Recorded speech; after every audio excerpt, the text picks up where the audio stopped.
Assalamualaikum warahmatullahi wabarakatuh. Salam sejahtera buat kita semua. Perkenalkan, nama saya Heri Heriana dari Universitas Mercu Buana, Fakultas Teknik Industri. Pada kali ini saya akan memaparkan tugas besar satu dari pengantar ekonomi. Yang pertama adalah permintaan dan penawaran. Permintaan adalah sejumlah barang dan jasa yang diinginkan untuk dibeli atau dimiliki pada berbagai tingkat harga yang berlaku di pasar dan waktu tertentu. Sedangkan penawaran adalah kemauan atau kemampuan dari produsen untuk memproduksi dan menawarkan barang tertentu pada harga tertentu dalam suatu periode tertentu. Hukum permintaan.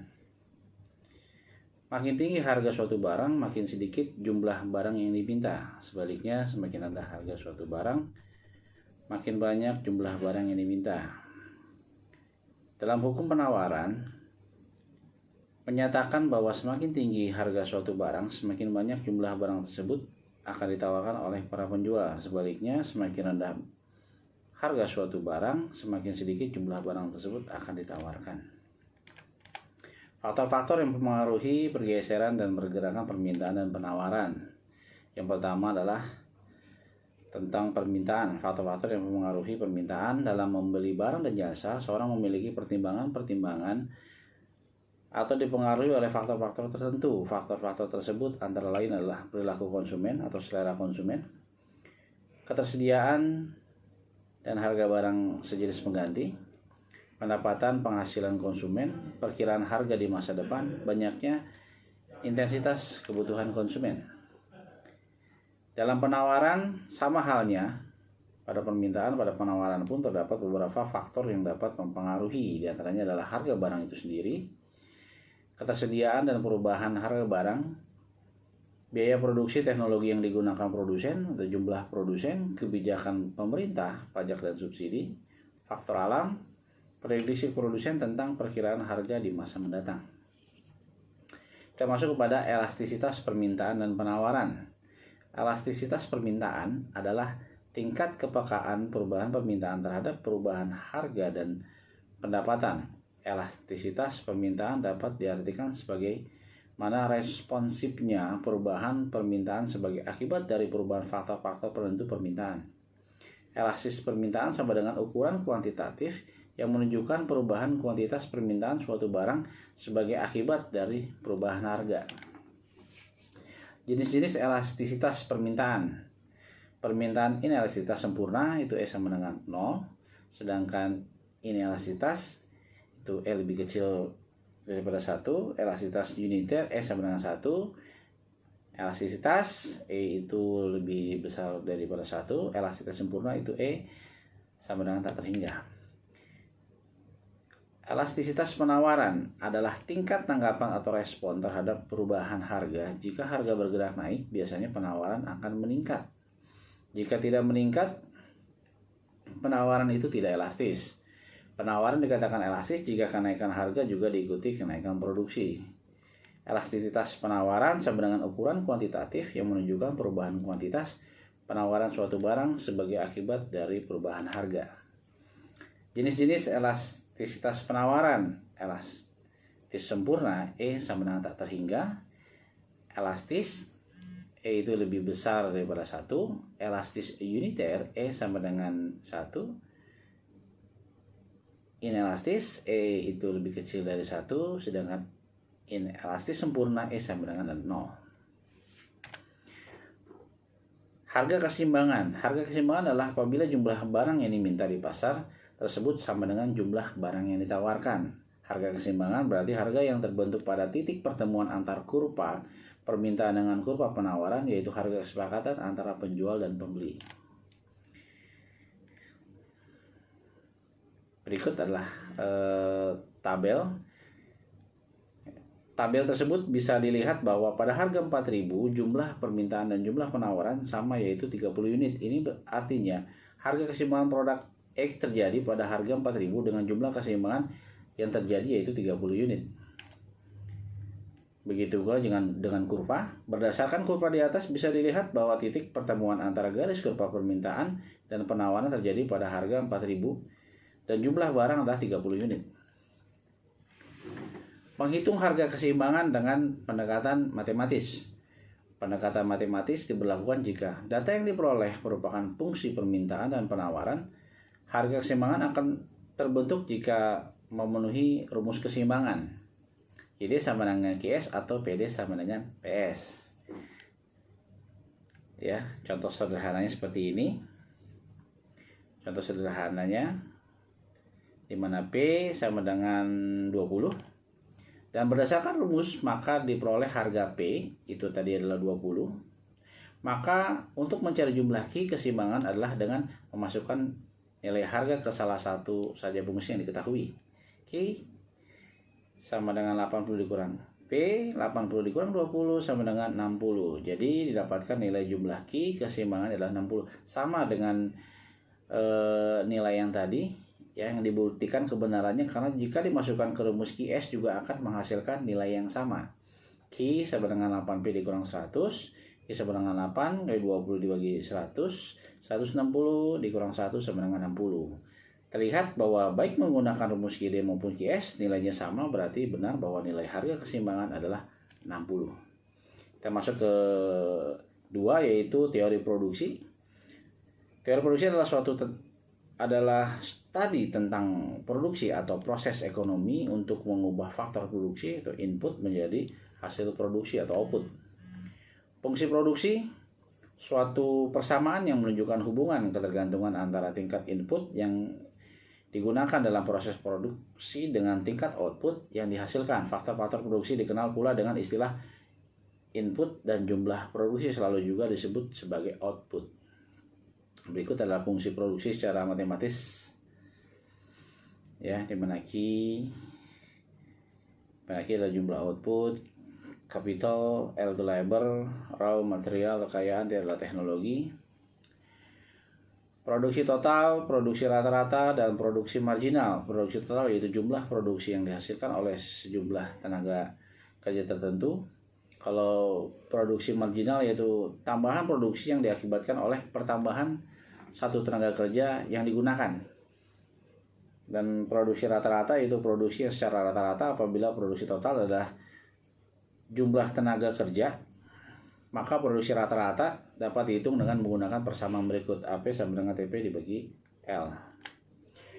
Berikut adalah kurva produksi, di mana kurva produksi total TP, produksi marginal MP, dan produksi rata-rata AP.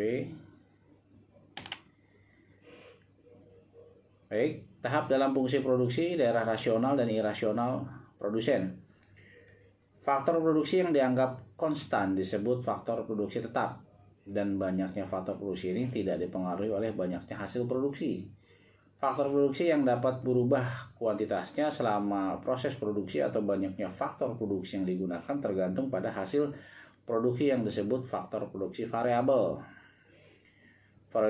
Periode produksi jangka pendek apabila di dalam proses produksi terdapat faktor produksi yang bersifat variabel dan bersifat tetap.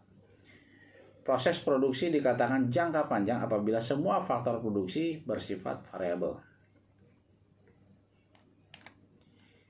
Berikut adalah kurva produksi, di mana tahap pertama kurva PP dan kurva MPP terus meningkat. Makin banyak penggunaan faktor produksi maka semakin tinggi produksi rata-ratanya. Tahap ini disebut tahap tidak rasional, karena jika menggunakan faktor produksi ditambah, maka penambahan output total yang dihasilkan akan lebih besar dari penambahan faktor produksi itu sendiri. Tahap kedua adalah tahap rasional atau fase ekonomis, di mana berlaku hukum kenaikan hasil yang berkurang. Dalam tahap ini terjadi perpotongan antara kurva MPP dengan kurva APP. Pada saat APP mencapai titik optimal, pada tahap ini masih dapat meningkatkan output, walaupun dengan persentase kenaikan yang sama atau lebih kecil dari kenaikan jumlah faktor produksi yang digunakan. Tahap ketiga disebut daerah tidak rasional, karena apabila penambahan faktor produksi diteruskan, maka produktivitas faktor produksi akan menjadi nol, bahkan negatif. Dengan demikian, penambahan faktor produksi justru akan menurunkan hasil produksi. Kita masuk pada poin 3 adalah biaya. Dalam pengertian produksi ialah semua beban yang harus ditanggung oleh produsen untuk menghasilkan suatu produksi. Sehingga biaya produksi adalah beban yang harus ditanggung oleh produsen dalam bentuk uang untuk menghasilkan suatu barang. Fungsi biaya atau ongkos pengertian secara ekonomis merupakan beban yang harus dibayar produsen untuk menghasilkan barang dan jasa sebagai barang tersebut siap untuk dikonsumsi. Biaya total atau total cost, biaya total yaitu keseluruhan biaya produksi yang digunakan untuk menghasilkan sejumlah output tertentu, baik yang bersifat tetap maupun variabel. Biaya variabel atau variable cost, biaya variabel yaitu keseluruhan biaya yang dikeluarkan perusahaan untuk memperoleh faktor produksi yang bersifat variabel, misalnya biaya tenaga kerja, pembelian barang bahan baku, bahan penolong, dan lain-lain. Biaya marginal atau marginal cost, biaya marginal per unit output adalah perubahan biaya total yang berkaitan dengan perubahan satu unit dari input. Maksimisasi laba. Maksimisasi laba adalah penekanan biaya pengeluaran pada pemanfaatan barang modal secara efisien. Jumlah atau tingkat laba baik jangka pendek ataupun laba jangka panjang, jumlah laba atau tingkat laba. Penentuan laba maksimum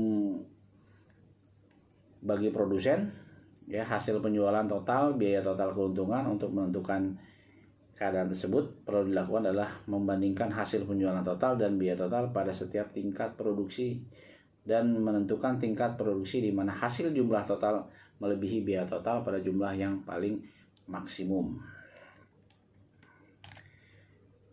Berikutnya yang keempat adalah bentuk pasar, persaingan sempurna, monopoli, dan oligopoli.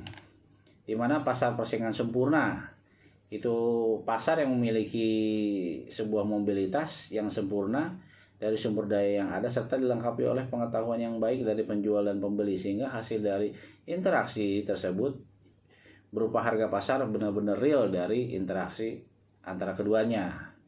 Ya, ciri-cirinya banyak nih. Berikutnya adalah pasar monopoli. Pasar monopoli merupakan suatu bentuk pasar di mana pasar tersebut dikuasai oleh satu pihak yang memiliki kuasa lebih. Ini ciri-cirinya. Berikutnya adalah pasar oligopoli. Pasar oligopoli merupakan salah satu bentuk pasar yang dimana dikuasai oleh beberapa penjual atau konsumen saja. Pada dasarnya pasar oligopoli memiliki dua jenis, yakni oligopoli murni dan oligopoli diferensial. Berikut ini adalah ciri-cirinya. Penentuan laba maksimum oleh produsen pada pasar bersaing, ya. Penentuan laba maksimum oleh produsen pada pasar bersaing sempurna dalam teori ekonomi mikro. Tujuan perusahaan untuk mencari laba atau profit. Teoritis laba adalah kompensasi atau resiko yang ditanggung oleh perusahaan. Makin besar resiko, laba yang diperoleh harus makin besar. Laba atau keuntungan adalah nilai penerimaan total perusahaan dikurangi biaya total yang dikeluarkan perusahaan. Jika dinotasikan, laba maksimum pendapatan total sebagai TR dan biaya total adalah TC, maka laba maksimum sama dengan TR dikurang TC. Masuk pada penentuan laba maksimum oleh produsen pada pasar monopoli, ya, bisa diukur dari marginal revenue dan diukur dari keputusan terhadap output dan monopoli output rule, monopoli pricing rule. Nah, ini adalah kurva. Berdasarkan grafik di bawah ini dapat dilihat di mana pertemuan antara marginal cost dan marginal revenue merupakan titik di mana jumlah output key memberikan profit maksimum.